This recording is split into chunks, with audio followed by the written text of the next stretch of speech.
En République démocratique du Congo, le ministre d'État et ministre du Plan, Modeste Bahati Lukwebo, n'est pas allé de main morte au sujet de la dépendance de son pays aux importations en denrées alimentaires. Une honte nationale, a-t-il déclaré.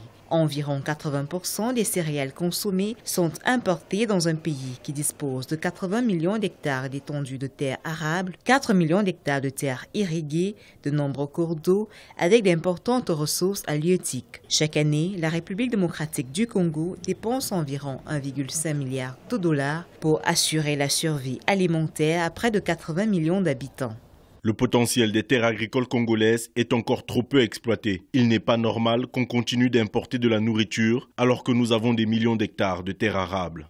Le plan de relance du secteur agricole initié en 2012 par le gouvernement piétine. Il prévoit pourtant une mécanisation agricole avec l'acquisition annuelle de 1000 tracteurs, l'intensification de la culture du maïs, du riz, des pommes de terre, du haricot, le développement des cultures industrielles à l'instar du café et de l'EVA par la relance de 1790 exploitations agricoles.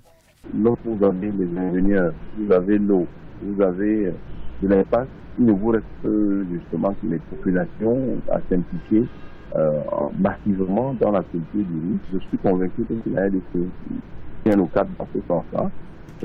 Dans un horizon tant légèrement bref, la RDC deviendra un.